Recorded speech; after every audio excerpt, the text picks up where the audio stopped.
नमस्कार दोस्तों क्या आप कंधे के दर्द से परेशान हो और जब भी आप अपने हाथ को ऊपर उठाते हो या कपड़े पहनने और उतारने के लिए अपने हाथ को पीछे की तरफ लेके जाते हो या अपने हाथ को गर्दन के पीछे की तरफ लेके जाते हो तो क्या आपको आपके कंधे में दर्द व अकड़न की समस्या रहती है। तो हो सकता है आपकी इस समस्या का कारण फ्रोजन शोल्डर हो या फिर आपके डॉक्टर ने आपको डायग्नोज किया है कि आपको फ्रोजन शोल्डर है और आप चिंतित हैं अपनी समस्या को लेकर। तो आज का वीडियो आपके लिए।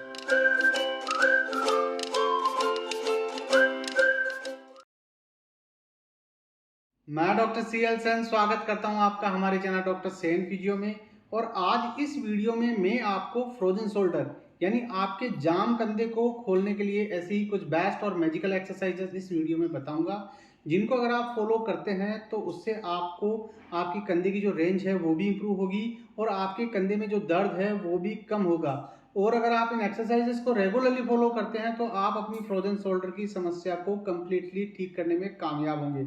इसलिए मेरी आपको सलाह है कि वीडियो को बिल्कुल भी स्किप ना करें और एंड तक जरूर देखें। और अगर आप चैनल पर पहली बार विजिट कर रहे हैं तो हमारे चैनल को सब्सक्राइब कर लें और बेल आइकन को दबा के और नोटिफिकेशन बेल पर क्लिक कर लें, क्योंकि ऐसे ही नॉलेजेबल कंटेंट्स हम आपके लिए लेकर आते रहते हैं। फ्रोजन शोल्डर को मेडिकल टर्मिनोलॉजी में अधेसिव कैप्सुलाइटिस भी बोलते हैं। अब सबसे पहला सवाल आता है कि फ्रोजन शोल्डर या अधेसिव कैप्सुलाइटिस किसे कहते हैं। तो जैसा इसके नाम से प्रतीत होता है, फ्रोजन शोल्डर या अधेसिव कैप्सुलाइटिस के अंदर हमारे कंधे का जो जोड़ है उसका जो कैप्सूल है वो फाइब्रोस्ट होकर धीरे धीरे टाइट होने लगता है, जिसकी वजह से हमारे कंधे की जो मोबिलिटी है इफेक्ट होने लगती है और धीरे धीरे हमारे कंधे की जो रेंज है वो कम होने लगती है और हमारे कंधे के सभी डायरेक्शन के जो मूवमेंट है वो कम होने लगते हैं और उनमें हमें अकड़न की समस्या रहने लगती है। तो इसकी वजह से जब भी हम हमारे हाथ को ऊपर उठाते हैं, जब भी हम हमारे हाथ को पीठ के पीछे लेके जाते हैं, जब भी हम हमारे हाथ को सर के या गर्दन के पीछे लेके जाते हैं तो हमें हमारे कंधे के अंदर दर्द व अकड़न की समस्या रहने लगती है। और फ्रेंड्स, इसी कंडीशन को बोलते हैं फ्रोजन शोल्डर या अधेसिव कैप्सुलाइटिस। अब बात करते हैं इस समस्या के होने के कारणों की। क्या कारण है जिसकी वजह से हमें फ्रोजन शोल्डर या अधेसिव कैप्सुलाइटिस की समस्या होती है।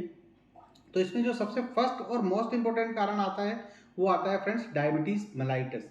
अगर किसी व्यक्ति को डायबिटीज की प्रॉब्लम है, डायबिटीज की समस्या है, तो उस व्यक्ति को फ्रोजन शोल्डर होने की समस्या ज़्यादा रहती है।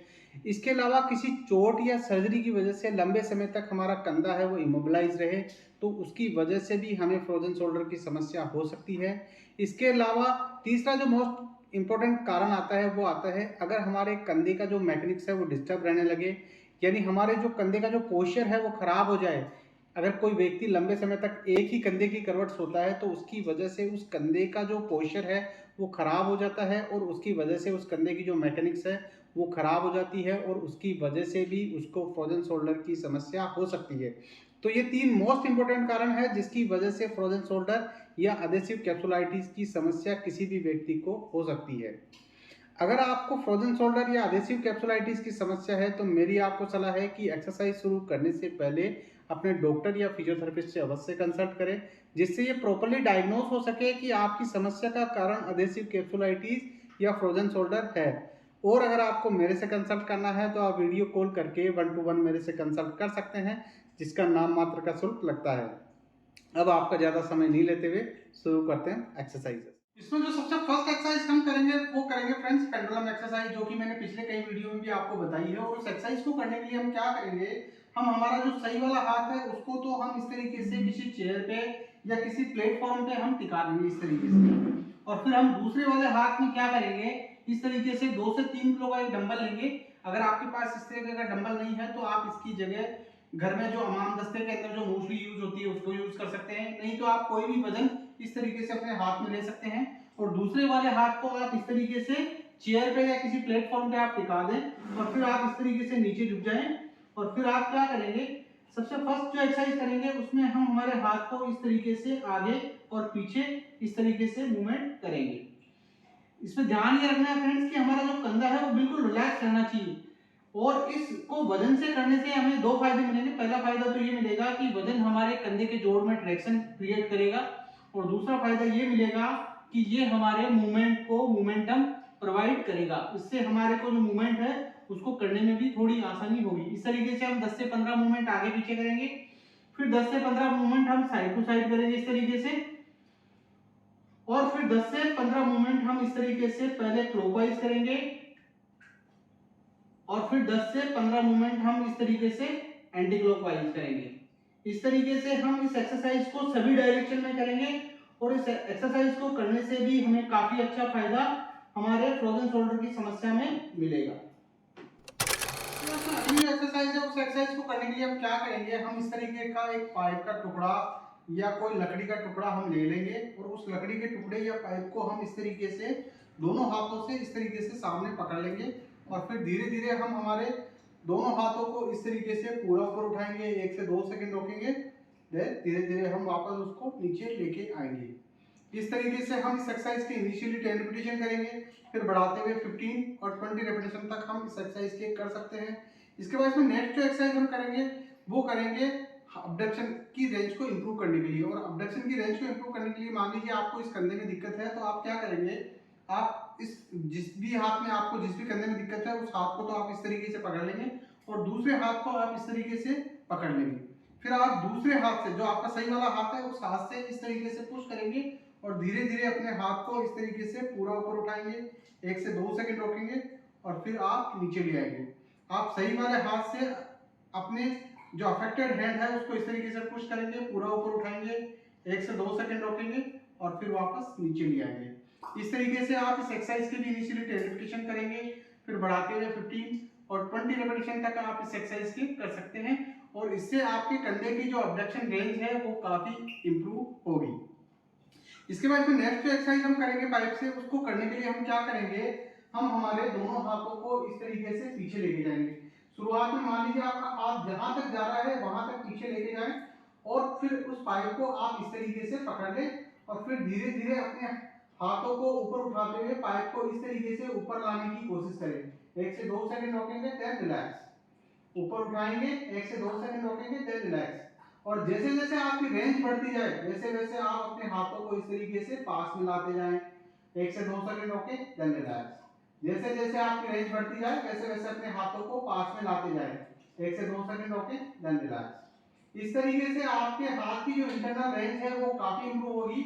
और फर्दर इंप्रूव करने के लिए आप क्या करेंगे, इसी एक्सरसाइज को आप चेंज कर देंगे। उसको चेंज करने के लिए क्या करेंगे, मान लीजिए आपको इस कंधे में दिक्कत है, मान लीजिए आपको राइट वाले कंधे में दिक्कत है, तो आप क्या करेंगे, अपने राइट हैंड को इस तरीके से पीछे लेके जाएंगे, और फिर आप क्या करेंगे, सही वाले हाथ को इस तरीके से ऊपर रखेंगे, और आपका जो भी हाथ अफेक्टेड है उस हाथ से पाइप को आप इस तरीके से पकड़ लेंगे, और फिर आप क्या करेंगे, आप सही वाले हाथ से जोर लगाते हुए अपने अफेक्टेड हैंड को इस तरीके से ऊपर खींचेंगे, 1 से 2 सेकंड रोकेंगे, देन रिलैक्स।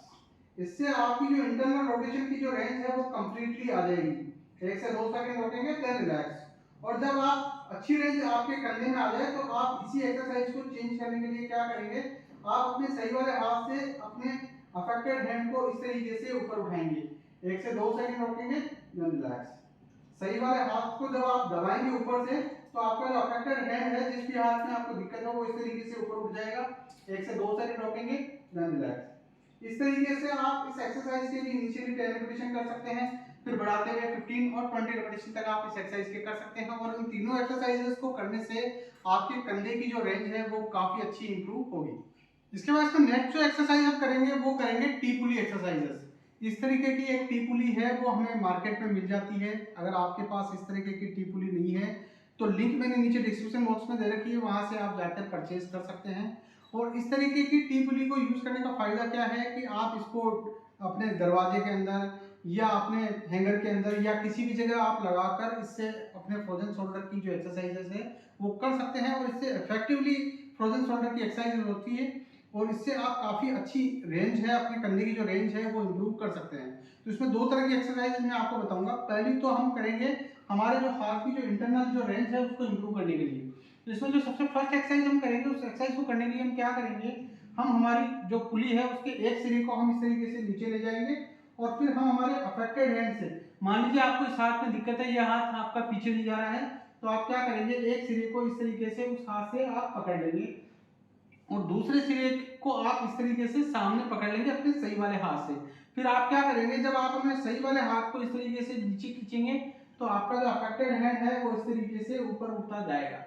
जहां तक आपका हाथ है ऊपर उठ सकता है वहां तक उठाएंगे, 10 काउंट करेंगे, 1 2 3 4 5 6 7 8 9 10, देन रिलैक्स, और फिर हम वापस छोड़ देंगे। हम हमारे सही वाले हाथ के से हमारे दूसरे वाले सिरे को, पुली के दूसरे सिरे को हम इस तरीके से खींचेंगे। हमारा जो हाथ है वो इस तरीके से ऊपर उठ जाएगा। होल्ड करना है, 10 काउंट करना है, 1 2 3 4 5 6 7 8 9 10, देन रिलैक्स। और इस तरीके से हम 10 रिपीटेशन इस एक्सरसाइज के कर सकते हैं। और इस एक्सरसाइज को करने से हमारे कंधे की जो इंटरनल रेंज है वो काफी अच्छी इंप्रूव होगी। इसके बाद इसमें दूसरी जो एक्सरसाइज हम करेंगे, उस एक्सरसाइज को करने के लिए हम क्या करेंगे, हम इस तरीके से चेयर दोनों सिरों के बीच में हम इस तरीके से चेयर को रख लेंगे। और फिर ये जो हम एक्सरसाइज करेंगे वो हमारे हाथ की जो फ्लेक्शन रेंज है उसको इंप्रूव करने के लिए करेंगे। और फिर हम क्या करेंगे, हम इस तरीके से दोनों सिरों को हम पकड़ लेंगे। मान लीजिए आपको लेफ्ट हैंड में दिक्कत है, तो आप क्या करेंगे, जब राइट हैंड को इस तरीके से नीचे दबाएंगे तो आपका लेफ्ट हैंड ऑटोमेटिकली पूरा ऊपर उठ जाएगा। जहां तक आपको अच्छा लगे, जहां तक आपको दर्द सहन हो सके वहां तक ऊपर उठाएं, होल्ड करें 1 से 2 सेकंड, देन रिलैक्स। इस तरीके से आपने सही वाले हाथ को नीचे दबाएं और आपका जो अफेक्टेड हैंड है वो ऊपर उठ जाएगा। जहां तक आपको अच्छा लगे वहां तक उठाएं, 1 से 2 सेकंड रोके, देन रिलैक्स। इस तरीके से आप इस एक्सरसाइज के इनिशियली 2 से 3 मिनट और फिर बढ़ाते हुए 5 मिनट तक इस एक्सरसाइज को कर सकते हैं। और इन दोनों ही टी-पुली एक्सरसाइजेस से आपके कंधे की जो रेंज है वो काफी अच्छी इंप्रूव होगी। और अगर आपके पास इस तरीके की टी-पुली नहीं है तो लिंक मैंने नीचे डिस्क्रिप्शन बॉक्स में दे रखी है, वहां से जाके आप इसको परचेज कर सकते हैं। और इसको जब आप यूज करेंगे तो इससे काफी अच्छा फायदा आपको फ्रोजन शोल्डर की समस्या में मिलेगा और आपके कंधे की जो रेंज है वो काफी इफेक्टिवली और काफी अच्छे से इंप्रूव हो। इसके बाद हम अगली जो एक्सरसाइज करेंगे वो करेंगे हम स्केपुलर रिट्रैक्शन एक्सरसाइजेस। इसमें हम क्या करेंगे, हम हमारी शोल्डर ब्लेड को इस तरीके से पास में लेके आने की कोशिश करेंगे। इसको करने के लिए हम क्या करेंगे, हम हमारी कोहनी को इस तरीके से मोड़ के हमारी कोहनी को इस तरीके से चिपका लेंगे और फिर हम हमारे हाथों को इस तरीके से चौड़ा करेंगे। जब आप इस तरीके से करेंगे तो हमारी जो शोल्डर ब्लेड है वो इस तरीके से पास में आएगी। मैं आपको पीछे घूम के दिखा रहा हूँ, इस तरीके से। इस तरीके से हम इस एक्सरसाइज को 1 से 2 सेकंड होल्ड रखेंगे, देन रिलैक्स। इस तरीके से हम हमारी शोल्डर ब्लेड को इस तरीके से पास में लेके आएंगे, 1 से 2 सेकंड रखेंगे, देन रिलैक्स। इस तरीके से आप इस एक्सरसाइज की इनिशियली 10 रिपीटेशन कर सकते हो, फिर बढ़ाते हुए 15 और 20 रिपीटेशन तक आप इस एक्सरसाइज की कर सकते हैं। और इस एक्सरसाइज को करने से आपके शोल्डर का, आपके कंधे का जो पोस्चर है वो इंप्रूव होगा और इससे आपके कंधे की जो मैकेनिक्स है वो इंप्रूव होगी और इससे भी आपको काफी अच्छा फायदा आपकी फ्रोजन शोल्डर की समस्या में मिलेगा। आज के इस वीडियो में हमने डिस्कस किया फ्रोजन शोल्डर के बारे में। फ्रोजन शोल्डर की समस्या क्या होती है और इस समस्या के होने के क्या कारण होते हैं और इस समस्या को ठीक करने के लिए हम कौन कौन सी एक्सरसाइजेस घर पे फॉलो कर सकते हैं। फिर भी अगर आपके मन में कोई सवाल हो तो आप कमेंट बॉक्स में कमेंट करके पूछ सकते हैं। मैं कोशिश करूंगा आपके हर एक सवाल का जवाब देने की। और अगर आपको वीडियो पसंद आया हो तो लाइक एंड शेयर जरूर करें और चैनल पे पहली बार विजिट कर रहे हैं तो हमारे चैनल को सब्सक्राइब कर लें। मिलते हैं अगले वीडियो में नए टॉपिक के साथ, तब तक के लिए bye bye, thanks for watching.